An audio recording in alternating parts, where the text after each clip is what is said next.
Olá, sou Inaeda Alvi, psicóloga, servidora pública, trabalho no Instituto de Atendimento Socioeducativo do Espírito Santo e estou aqui para a gente conversar um pouco sobre um assunto muito importante, que é a comunicação não violenta. É importante compartilhar ainda que este momento se trata de uma parceria entre a Secretaria de Educação de Cariacica e o IASE, que é o Instituto de Atendimento Socioeducativo do Espírito Santo. Para contribuir com essa temática e para a gente entender melhor a comunicação não violenta, é importante iniciarmos pelo tema comunicação. Como partido inicial para este momento, penso eu que é muito importante compartilhar com vocês a minha visão de mundo sobre o nosso fazer, né?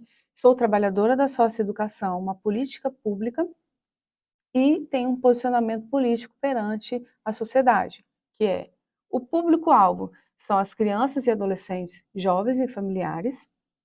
Os trabalhadores da educação são fundamentais para o desenvolvimento da humanidade. E viver um ambiente escolar é um grande desafio. E, para além disso, a comunicação é a principal ferramenta da educação. Podemos entender, assim, que ela é uma tecnologia de alta performance. Sobre a comunicação, acho que é importante a gente pensar qual é a relevância desse tema para o seu trabalho, o que a gente arrisca definir sobre comunicação, para a gente começar a entrar no assunto da comunicação em si. Definir um tema é fundamental para a gente compreender quais serão as ações que empreenderemos como profissionais da área. E aí, assim, a comunicação é a forma como as pessoas se relacionam entre si, dividindo e trocando experiências, ideias, sentimentos, modificando mutuamente a sociedade onde estão inseridas, né? E sem a comunicação, cada um de nós seria um mundo isolado.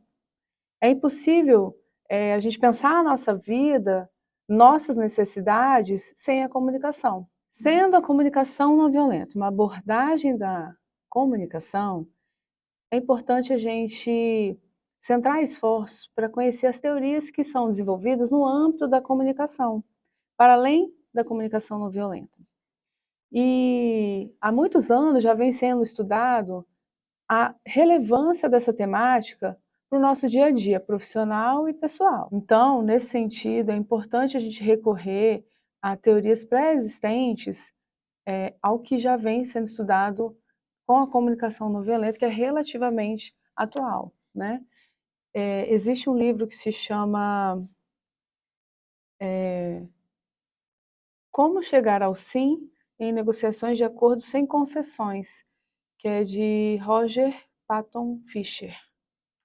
Eu acho que é importante a gente recorrer a esses estudos para a gente entender a origem também da comunicação, para compreender o nível de interação num diálogo a partir de uma comunicação não violenta. É importante entender a origem da teoria da comunicação. Então, assim, inspirado neste livro, trouxe 3 categorias para a gente pensar o desvendar de problemas, que são percepção, emoção e comunicação. Inspirado neste livro, preparei um material complementar que o QR Code vai estar na tela e você pode acessar esse material para auxiliar o seu estudo. A categoria que fala sobre a percepção e traz reflexões importantes sobre essa área de categoria para desvendar problemas, trata de atitudes que a gente pode ter no dia a dia que vão contribuir com a vida comunitária. Exemplo, dentro desse aspecto, percepção, a gente pode pensar no ponha-se no lugar do outro, não deduza as intenções do outro a partir dos seus próprios medos, não culpe o outro pelo seu problema. Discutir as percepções de cada um é muito importante. Buscar oportunidade de agir de maneira contraditória às percepções dos outros é fundamental. Agir como parceiro e não como inimigo. Entender que a participação de todos no processo é importante. Agir com o objetivo de manter as aparências geralmente implica em ridicularização, ironia, falsidade. E é fundamental a humildade nas nossas ações. A outra categoria apontada nesse estudo é que, sobre as emoções, é que a gente precisa reconhecer e compreender as emoções, tanto nossa quanto dos outros. É importante a gente deixar transparecer as nossas emoções e reconhecê-las também, dando legitimidade, e as emoções do outro também. Então, o caminho para isso é o diálogo. Deixar que o outro desabafe, isso é fundamental. Às vezes no dia a dia a gente acaba, a pessoa vai vir desabafar, a gente vai emitir opiniões, quando na verdade a pessoa queria contar uma história do início ao fim. Não reagir às explosões emocionais, entender que quando uma pessoa está tendo uma reação explosiva ou um comportamento explosivo, muitas das vezes é resultado, é reação a alguma situação que aconteceu. E é fundamental que a gente utilize gestos simbólicos. Então, a comunicação já vem estudando isso, né? O quanto a postura que a gente mantém diante do outro, enquanto o outro fala, é fundamental para a gente se conectar ou se desconectar do outro. Sobre as categorias para desvendar problemas, já apontei sobre a percepção e sobre a emoção que esse estudo traz como reflexão. E o terceiro apontamento é a comunicação em si. E o que esse estudo traz de comunicação? A importância, especialmente sobre a escuta ativa. Como a gente pode demonstrar que está escutando ativamente uma pessoa?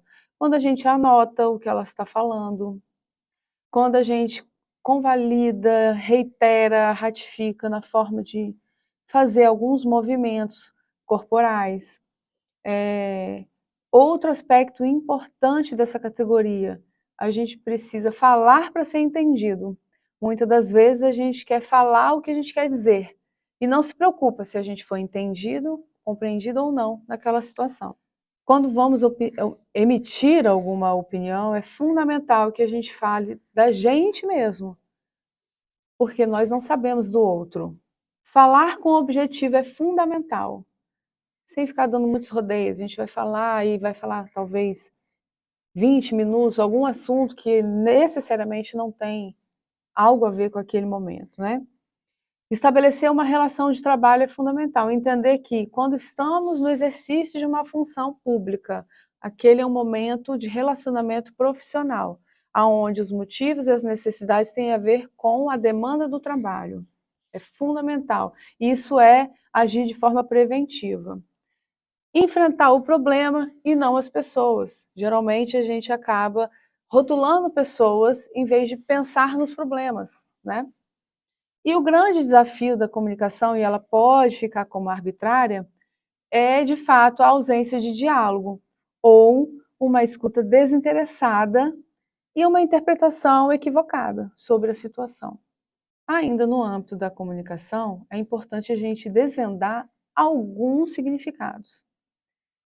Como, por exemplo, a comunicação é um elemento intrínseco do ser humano e é definida como um fenômeno que envolve emitir e receber mensagens.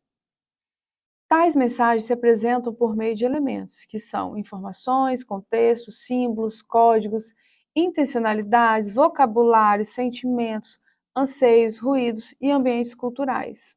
Ainda na perspectiva de desvendar significados, ao receber uma mensagem, interpretamos, organizamos e compartilhamos essa informação, incluindo todos os mesmos elementos presentes na mensagem enviada, que são vocabulário, informação emitida, anseios, sentimentos, símbolos, códigos, ganhos, perdas, a cultura do ambiente, o contexto. Então, nesse sentido, as relações interpessoais acontecem no emaranhado das relações que estabelecemos internamente, ou seja, nas relações intrapessoais, que é como a gente enxerga o mundo e vive o mundo. Um exercício fundamental para a comunicação é entender que ela é essencial à vida humana, individual e coletiva.